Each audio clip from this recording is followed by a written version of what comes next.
हाँ जी। Next topic हमारे है कि electric field intensity at any point due to a dipole. अब तक हमने क्या किया कि इलेक्ट्रिक फील्ड इंटेंसिटी हमने एक्सियल पे निकाला, ठीक है, बिल्कुल एंड पॉइंट पे। इलेक्ट्रिक फील्ड इंटेंसिटी हमने इक्वेटोरियल पे निकाला इस तरफ को, ठीक है। बट अब जो हम निकालने जा रहे हैं वो electric field intensity due to dipole, ठीक है, वो हमेशा कहाँ निकाल रहे हैं हम लोग? एट एनी पॉइंट, किसी पॉइंट में, ठीक है। वो हो सकता है इक्वेटोरियल भी हो सकता है कि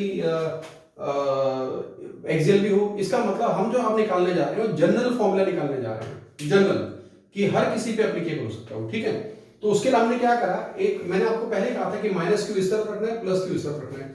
मैं बार बार इस बात पे जोर इसलिए दे रहा हूं कि बच्चे बिल्कुल याद करके जाते हैं और एग्जाम में जिनको प्रैक्टिस कम होती है वो प्लस क्यू इस तरफ लिखते हैं, माइनस क्यू इस तरफ। होता सही है, बट एक जो मेमोरी में उन्होंने छपा होता है कि ऐसा डायग्राम बनना चाहिए, बट ऐसा डायग्राम बनता नहीं फिर, तो उससे भी बच्चों को कंफ्यूजन होती है। इसलिए इसको पहले से ही ये रखो कि माइनस क्यू इस तरफ और प्लस क्यू इस तरफ को, ठीक है। अब देखो इसका एक डायपोल मोमेंट है जो कि हमारा P है, ठीक है। वो आपको पता नहीं माइनस क्यू से प्लस क्यू की तरफ हमारा इलेक्ट्रिक डायपोल मोमेंट चलता है, ठीक है, क्लियर है। हम लोग चाहते हैं कि इस पॉइंट पे निकालें, लेट से कोई भी पॉइंट हमने ले लिया, तो इसमें आप ये ले सकते हो कि this is A, this is B, ठीक है। आप लिखना चाहते हो तो लिख लो आप लोग उसको, let A B a short electric dipole having dipole moment P along AB, ठीक है। O is the centre of the dipole, यहां पे हमने इसका सेंटर बना दिया, ठीक है।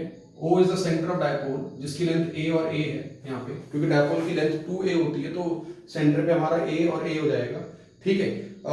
इसकी एक बात रखना आप लोग, और इसमें हल्का सा लिख दो, we want to find the electric field intensity due to a dipole AB at point K, ठीक है।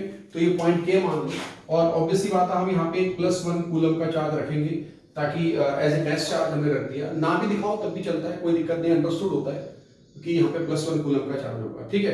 अब एक बात बड़े ध्यान से देखना, इन्होंने एक तरीका यहाँ पे क्या है, हम लोग क्या करते हैं, इसको इस AB को ऐसे रोटेट कर देते हैं ताकि ये इसका एक्सियल बन जाए। हम इस पॉइंट को यहां लाएंगे कि इसका एक्सियल यहां बनेगा। हम क्या करते हैं, इसको डायपोल को, इस डायपोल को ऐसे लगा लेते हैं ताकि ये जो डायपोल है आपका वो इसका एक तरीके से एक्सियल बन जाए, ठीक है। तो ये A है तो ये A1 बन जाएगा, लेंथ उतनी रखनी है। ये आपका B1 बन जाएगा, B का B1 बन जाएगा, ठीक है। क्लियर हो गया मेरी बात? और हमने इसको बोल दिया इट इज थीटा एंगल से हमने हल्का सा रोटेट कर दिया स्लाइटली, ठीक है, क्लियर है। अच्छा, यही अगर इस डायपोल का इक्वेटोरियल बने तो ऑब्वियसली बात है, अगर ये पॉइंट आपका, तो डायपोल ऐसे आना चाहिए ताकि इसका इक्वेटोरियल बन जाए 90 डिग्री। तो हमने क्या करा, ठीक है, मैं इसको हल्का सा रब करता हूं ताकि कंफ्यूजन ना हो, ये P इस तरफ बना दिया हमने, ठीक है। तो हमने क्या करा, इसको ऐसे करके भी चला दिया ताकि ये देखो ये इसके परपेंडिकुलर बन जाए। अच्छा, ये A है तो इसका A2 बन जाएगा, और ये B है इसका B2 बन जाएगा।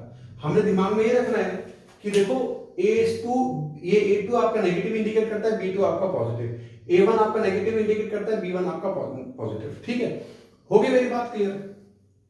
जब डायपोल आपने रोटेट किया तो उसका डायपोल मोमेंट रोटेट होगा, ऑब्वियसली बात है। तो इसका मतलब डायपोल मोमेंट तो आपका इस तरफ को था ना, P डायपोल मोमेंट, तो जब आपने इस तरफ को रोटेट किया और ऐसे इसको खींच दिया तो इसका मतलब आप देखो ना, सेंटर में ये रहा डायपोल और उसका एक कंपोनेंट ये रहा, उसका एक कंपोनेंट ये रहा, ये दोनों के दोनों हमेशा 90 डिग्री है, ठीक है ना। मैंने आपको कहा था ना कि अगर आपका कोई भी इस तरीके से फोर्स इन दोनों के बीच में होता है और ये दोनों के दोनों 90 डिग्री होते हैं आपस में, रेक्टेंगुलर, तो ये होगा, अगर थीटा यहां पे है तो F cos थीटा यहां बन जाएगा और F sin थीटा यहां बन जाएगा। अरे सर बिल्कुल सेम वही तो चल रहे हैं हम लोग। ये आपका डायपोल ये रहा, ये फोर्स जैसे है, एक इसके थीटा, इससे थीटा बन गया ये, मान लो अगर ये थीटा नहीं है तो हम ये थीटा मान लेते हैं, चलो, तो ये F cos थीटा हो जाएगा और ये F sin थीटा हो जाएगा। मैंने तो आपको कहा था कि जिसके साथ थीटा होता है वही आपका क्या बन जाता है बच्चे, cos, ठीक है। अब ये F sin थीटा हो जाएगा इस तरफ को, ये F cos थीटा हो जाएगा इस तरफ को, सेम भाई। देखो ये आपका P इस तरफ है, देखो ना P जा रहा है, मैंने कहा ना आपको ये P इस तरफ को है, देखो इस तरफ को, तो आपका हो जाएगा P cos थीटा, और ये आपका पी साइन थीटा। सिंपल सी बात है, ठीक है, क्लियर है। तो आप इसको दिमाग में रखना, इसको नोट डाउन, इसको मैंने समझाने का तरीका था, मैं समझा दिया आप लोगों को। अब देखो इसका मतलब पी को हमने दो हिस्से में बांट देते हैं, ठीक है। पी जो है आपका, ठीक है, ये पी जो है आपका ये दो हिस्से में बटेगा, तो उसमें लिख दूं मैं पी कॉस थीटा, ठीक है, पी कॉस थीटा इस तरफ हो जाएगा, पी कॉस थीटा, देखो ये पी कॉस थीटा लिख दो यहां पे, पी कॉस थीटा, देखो पी ये रहा आपका, और इसका इसके साथ जो एंगल बन रहा है थीटा बन रहा है, और ये पी कॉस थीटा होगा, ठीक है, और ये आपका पी साइन थीटा हो जाएगा, ये वाला, ठीक है, इस तरफ वाला, तो ये पी साइन थीटा, ठीक है। तो मैंने दो इसमें बांट दिया, और डायरेक्शन जरूर देना, मैंने आपको कहा था पी कॉस थीटा अलोंग कहां sir, a1 b1, a1 b1, अच्छा पी साइन थीटा कहां से कहां sir, P sine theta it is a to b2 along a to b2 perpendicular to what, a1 b1, यानी a1 b1 के perpendicular हो गया। मेरी बात क्लियर हो गया आप लोगों को, ठीक है, इसको ध्यान समझना, ठीक है। नेक्स्ट आपका क्या टॉपिक है इसमें, अगर हम लोग इसको अब पूरे उसमें लिखते हैं, ठीक है, तो इसमें हल्का सा आप ये लिख लो इलेक्ट्रिक फील्ड इंटेंसिटी एट के, इलेक्ट्रिक फील्ड इंटेंसिटी एट के on the axial line of a1 b1, a1 b1 के एक्सियल में। तो इसका मतलब मैं लिख दूं यहां पे E1 क्या हो जाएगा, मैंने क्या बोला, इलेक्ट्रिक फील्ड इंटेंसिटी एट के, ठीक है, on axial line of a1 b1।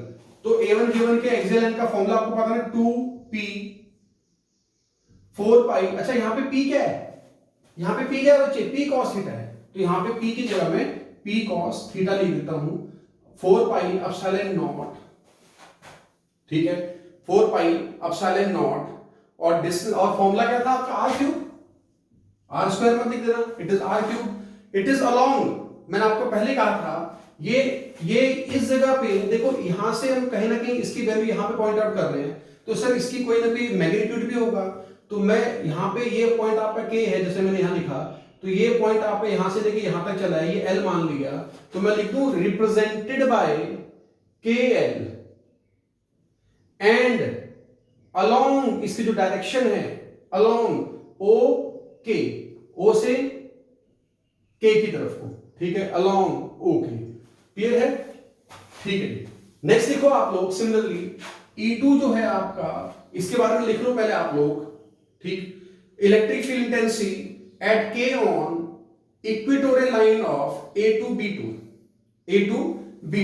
तो जो आपका E2 की वैल्यू जाएगी P, अब आपको पता सिर्फ P होता है ना, 2 आता है किसके साथ, एक्सियल के साथ, तो P, अब बट यहाँ पे P जो है डायपोल मोमेंट वो P नहीं है, वो P साइन थीटा है, तो यहाँ पे P sine theta upon 4 pi epsilon not r cube, ठीक है।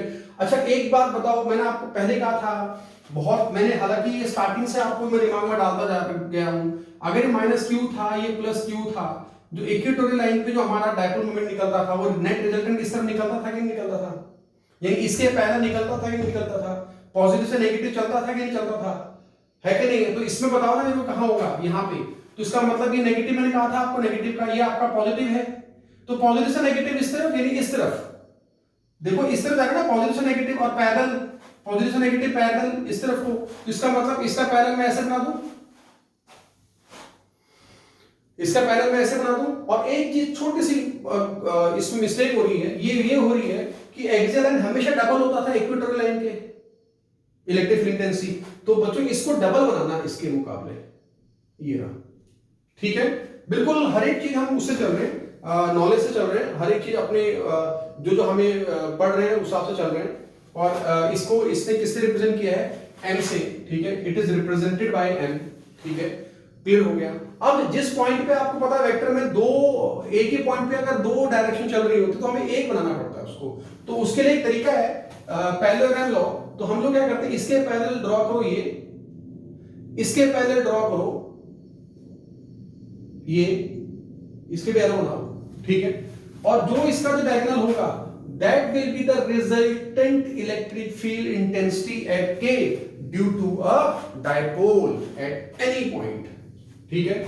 अब ये इसको मैं दिखाता हूं अल्फा, सर अल्फा क्यों, अरे सर अल्फा डायरेक्शन बताएगा ना, अल्फा हमको डायरेक्शन बताएगा। सर कैसे? अगर अल्फा इस तरफ को हो गया, बड़ा हो छोटा हो गया तो इस तरफ आ जाएगा, तो ये इस तरफ चल रहा है, ऐसे से बढ़ता गया, that is it gives a direction. Angle बढ़ता जाएगा तो डायरेक्शन चेंज होती जाएगी, एंगल कम होगा तब भी डायरेक्शन चेंज होती जाएगी। ठीक है, क्लियर है? तो उसको ध्यान रखना आप लोग। और इसकी direction it is represented by के एम एंड अलोंग B2 और ये किसके परपेंडिकुलर है? A1 B1 के। ठीक है सर, B2 A2 इस तरफ जा रहा है तो परपेंडिकुलर A1 B1 के तो है। क्लियर है? इसको ध्यान रखना आप लोग। और अब सीधा इसको करते हैं, अब लिखो यहाँ पे अकॉर्डिंग टू, अब देखो हमारा दो आगे डायग्राम हमने समझ लिया, दो आगे आपके फील्ड हैं, तो इसमें लिख देना according to parallelogram law parallelogram. ठीक है, इसको हम कैसे निकालते हैं? क्या बोलेंगे हम लोग? ये n मान लो तो के एन इक्वल टू क्या बोलते हैं? Under the root K M का स्क्वायर प्लस के एल का स्क्वायर, दो है ना आपके पास के एम और K L, plus 2 times of K M into K L into cos theta. Theta इन दोनों के बीच में क्या है बच्चे? It is 90। याद रखना, दो वेक्टर के बीच में थीटा 90 है, तो cos 90 जीरो होता है, तो ये सब कुछ जीरो कर देगा, तो आपके पास के एन जो आ जाएगा वो आपके पास आ जाएगा के एम का स्क्वायर प्लस के एल का स्क्वायर। मेरी बात क्लियर है? ठीक है, के एम का स्क्वायर और के एल का स्क्वायर, और के एम जो है हमारा it is what? E1 plus E2। ठीक है, तो के एन इस तरीके से आएगा। बस अब बाकी कुछ नहीं रहेगा इसमें, बाकी आपकी कैलकुलेशन रह गई है, तो मैं कैलकुलेशन फटाफट लिख देता हूँ यहाँ पे। ठीक है, मैं इसको रब कर देता हूँ ताकि इसको हम लोग जल्दी से निकाल दें इसको। ठीक है, और के एन इक्वल्स टू जो नेट आपका आएगा भाई, E1 की वैल्यू कितनी जल्दी बताओ? 2p cos theta upon 4 pi epsilon not r cube, plus E2 कितना है? p sin theta 4 pi epsilon not r cube. ठीक है, इसमें जो आप कॉमन ले सकते हो कॉमन आ सकता है आपका। ठीक है, और क्लियर है? और इसका स्क्वायर है तो मैं इसका स्क्वायर कर दूंगा। ठीक है, पूरे का स्क्वायर है, तो आपका जो कॉमन आ सकता है वो देख लो आप लोग। आपका यहाँ पे p cos थीटा, सॉरी ये तो नहीं आ सकता। ठीक है, तो यहाँ पे 4 pi epsilon not r cube, ये सब को ये इनका स्क्वायर होगा, स्क्वायर अंडर रूट से बाहर आएगा तो डायरेक्ट ऐसा आ जाएगा 4 pi epsilon not r cube. ठीक है, अंडर द रूट। क्लियर है? तो मैं डायरेक्ट ले देता हूं। अच्छा, इसका आ जाएगा 4p square cos square theta plus p square sine square theta. ठीक है, इसको हम लिख सकते हैं ऐसे, और इसमें 1/4 पाई epsilon not r cube. Clear है? तो इसको हम लोग p स्क्वायर भी कॉमन ले सकते हैं हम लोग। ठीक है, और p स्क्वायर कॉमन आके बाहर मैं डायरेक्ट लिख दूं, p स्क्वायर बाहर आएगा तो p हो जाएगा। क्लियर है? तो आपके पास बच जाएगा 4 cos स्क्वायर थीटा। अच्छा, इसको छोटा सा चेंज कर सकते हैं, 4 की जगह में 3 cos square theta plus cos square theta कर सकता हूं, और प्लस साइन स्क्वायर थीटा। ठीक है, ताकि हमारे पास एक ही साइन या cos में से एक ही रहे, और sine square theta plus cos square theta आपको अच्छी तरह पता है 1 होता है, 4 pi epsilon not r cube 3 cos square theta plus 1। ठीक है, ये आपका इलेक्ट्रिक फील्ड इंटेंसिटी बन गया ड्यू टू एन डायपोल, और उसकी डायरेक्शन अलोंग के एन। ठीक है, और इसको ध्यान रखना आप लोग। और अब डायरेक्शन अगर हम देखें इन ट्राइंगल, ठीक है, के एल के एन, अगर हम इसमें ट्राइंगल में देखें तो tan अल्फा आपको अच्छी तरह पता है, डायरेक्शन हमेशा tan अल्फा से दी जाती है, क्योंकि tan ही एक ऐसा है जिसमें अल्फा बढ़ता है तो tan भी बढ़ता है। ये डायरेक्शन बढ़ेगी, एंगल बढ़ेगा तो tan अल्फा भी बढ़ेगा, तो वो उल्टा नहीं दिखाता है, बिल्कुल सीधा चलता है एंगल के साथ साथ। ठीक है, और इसकी जो वैल्यू आ गई आपकी tan अल्फा का फॉर्मूला होता है परपेंडिकुलर अपॉन बेस, तो आपका आ जाएगा ln अपॉन के एल। ठीक है, ln अपॉन के एल। अच्छा, ln को हम लोग, ये तो कुछ है नहीं, ये है हमारा km, तो उसके पैरेलल है तो m km लिख सकते हैं अपॉन इसको kl का kl रख देना। km आपका क्या था बच्चे? E2 था कि नहीं था, और k ये आपका क्या था? E1 था, तो ये आपका E2 अपॉन E1 हो जाएगा। ठीक है, और E2 अगर E1 हो जाता है तो आप इसको E2 की वैल्यू क्या है बच्चे ये पुट करना, E1 की वैल्यू ये पुट करना, ठीक है। तो E2 की value P sin theta upon 4 pi epsilon not r cube into E1 नीचे पुट करना, मैं पहले पढ़ देता हूँ, 4 pi epsilon not r cube upon 2p cos theta, ठीक है। ये पूरा का पूरा कैंसिल हो जाएगा, p से p कैंसिल हो जाएगा, ठीक है। तो इसका आंसर आ जाएगा 1/2 tan थीटा। तो मैं डायरेक्ट लिखूँ यहाँ पे tan अल्फा हमारा जो बना वो tan 1/2 tan थीटा बना, ठीक है। This is the direction of जो नेट इलेक्ट्रिक फील्ड हमारी निकली उसकी डायरेक्शन निकली है, ठीक है। अगर हम पर्टिकुलर केस करते हैं, देखो अगर हम मान लो एक पर्टिकुलर केस करते हैं, ठीक है, ये हमारा बना एक्चुअल इलेक्ट्रिक फील्ड वाला, ठीक है। अगर मैं मान लो बोलता हूँ केस 1 थीटा जो है वो जीरो, थीटा जीरो होने का मतलब क्या हो गया, ये आप इस तरफ आ गए, बिल्कुल यहाँ पे आ गए पॉइंट, थीटा जीरो हो जाएगा तो इधर आता जाएगा, इधर आता जाएगा, इधर आ जाएगा। तो थीटा जीरो हो जाएगा तो यहाँ पे कॉस जीरो कितना हो जाएगा 1, और जो नेट इलेक्ट्रिक फील्ड में इसको ई मान लेता हूँ, तो जो नेट इलेक्ट्रिक फील्ड आ गई तो P upon 4 pi epsilon not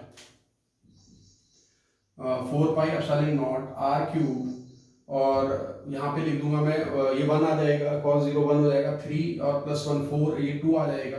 तो सर हमारा एक्सियल वाला है कि नहीं है, और ये पॉइंट एक्सियल में ही है।